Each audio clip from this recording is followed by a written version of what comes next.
Junior achievement, and we teach kids 3 pillars of education: economic and financial literacy, work readiness, and entrepreneurship.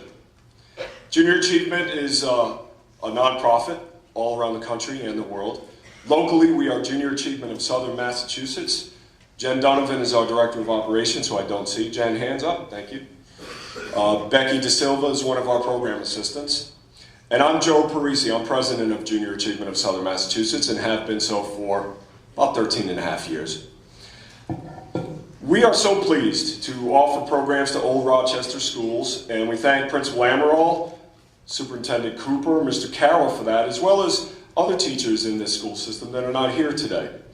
Junior Achievement of Southern Massachusetts operates in more than half of all K-12 schools, public, private, and parochial, from North Attleboro through Wareham, at the request of classroom teachers. We wouldn't be able to do that without a terrific board of directors that does an awful lot of volunteering and fundraising.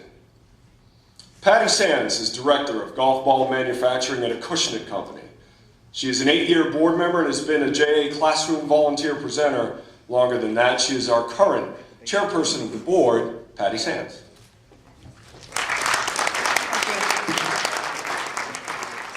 I'd like to congratulate Kim and Eric on the success that they've had here at ORR.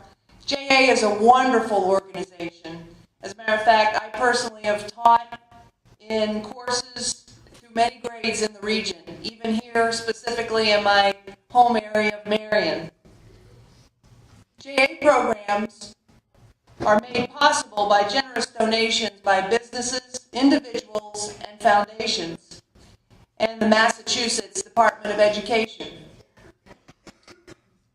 From North Attleboro to Wareham, as Joe had said, hundreds of people bowl for JA, play golf for JA, and teach in the classrooms like Mr. Carroll's.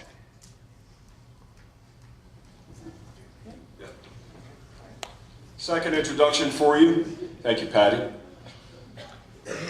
Mr. Kim Frink is also a Junior Achievement board member and a longtime classroom volunteer. Who knows Mr. Frink? Hands in the air.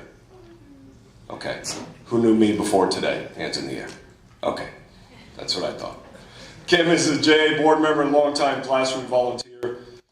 He is an advisor with Invest Financially. He helps people save and invest for the great goals in life, like a wonderful college education and a secure retirement.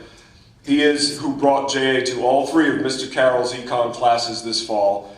And teaming with Mr. Carroll's lessons, Kim is the person who helped, now this is the real part, Kim is the person who helped these terrific kids do so well on the National Financial Literacy Challenge, you folks, and that's why we're here today. So, Kim Frink.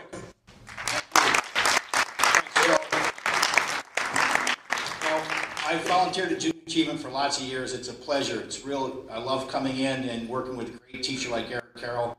He and I have a lot of fun teaching this class. A lot of smart kids, a lot of engaging kids. A real important subject, especially in today's, look at the news. All the stuff we're trying to teach, it's going to make your lives better. So I'd like to thank JA for the opportunity. It's always an honor to come into classes and share what I know. And I learned quite a bit, too, from the students. I learned about their goals and what they're trying to accomplish in life, so that's great. Heather and I have 4 kids, either through the school system or going through the school system now, so that's important for us, too. And now I would like to invite a professional educator to the podium, someone we are all familiar with, Superintendent of Old Rochester School System, Dr. William Cooper.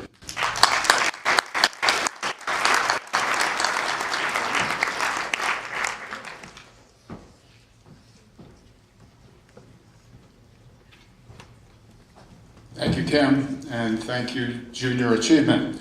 Junior Achievement in our schools actually begins at a fairly young age. We have elementary school programs at Sippican and Rochester Memorial. And here, we'd like to salute the companies in the area who take job shadowing folks from the senior high. It's a terrific experience for our high school youngsters to be able to be involved in, and we hope to be able to continue that. I find this a rather ironic time to be celebrating business folks in the United States, and I certainly salute the junior achievement people for the work that they do, because I guess there's probably no more important time in America to get things straight so that the next generation of bankers and businessmen in this country get it right, because it's important for all of us, as we see. So thank you, Junior Achievement. Thank you, Representative Frink, for coming to Old Rochester this morning. And thank you, Representative Straus, for coming to Old Rochester this morning. This is familiar ground to you, and I understand that you have an introduction to make yourself. So, Representative William Straus.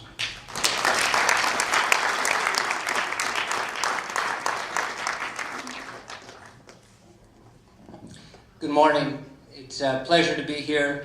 I don't get to OR as much as I used to since my son graduated 2 years ago, and normally I'm just dropping off late homework assignments, things like that. But it's really a pleasure to be here for an event like this. I cannot in any way stress enough the importance of the kind of program that allows the students here to familiarize themselves with economic questions and the terms of art of financial transactions, whether it's just knowing what a budget is, the terminology of what a check means when it stands behind a bank to pay, and all those day-to-day things that allow you to be a part of the society today. So this program helps you along that path, and it's worth taking the time out to stop by today and honor those who've done so well on this particular exam or test. I know it's a detailed program, so I'm not sure whether we're going right to the certificates. Okay. We're going to take some pictures, but I'd like to, if Kim doesn't mind, provide an introduction to someone else on stage who's joined us early this morning. That's U.S. Congressman Barney Frink, represents the 4th District of Massachusetts, areas including Greater New Bedford, Fall River, Greater Taunton, and various towns north on up to Newton, where he resides. Barney Frink has been in Congress since 1981. He's the chairman of the 72-member Financial Services Committee. That's a pretty big group. Our board's only 28, Mr. Frink. I don't know how you do that. He has also taught at several Boston area universities. Last spring, the congressman was able to briefly recognize our own Tucker Johnson from ORR, an ORR senior who managed the perfect score on the first ever National Financial Literacy Challenge. It is student performance that brings Congressman Frink here today, though one only has to observe the news to imagine the demands on his time these days. So please join me in welcoming Congressman Barney Frink.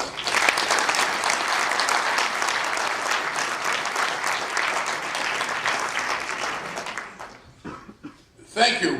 We have gotten to be more familiar with the need for financial literacy because we are in a, I'm going to push this off here, I'm going to hold it back. We are in a very serious worldwide financial crisis, and it may be hard for people fully to grasp this, but a major reason we are in this financial crisis is financial stupidity. What we have is a crisis in which millions and millions of people took out mortgages to buy homes that they couldn't afford. Now, in some cases, it was the fault of the people who sold them the mortgages, who didn't fully explain things to them, or in some cases even lied to them. In other cases, it was their own fault. People took out mortgages which had a very nice low interest rate for the first 2 years. And then in the third year of a 30-year mortgage, the mortgage rates went way up, and people didn't pay attention to that. So it is absolutely the case. And what happened, of course, was, well, not of course, if it was so easy, we would have been able to stop it. People had all these mortgages. They stopped paying their mortgages for a variety of reasons. That started a whole downward effect because they stopped paying mortgages, so the people who had lent them the money all of a sudden lost money, and they couldn't lend any more money, and they went and couldn't pay their debts, and the people they owed money to couldn't pay their debts. And it is really the case that the single biggest cause of the financial crisis was a lack of financial literacy.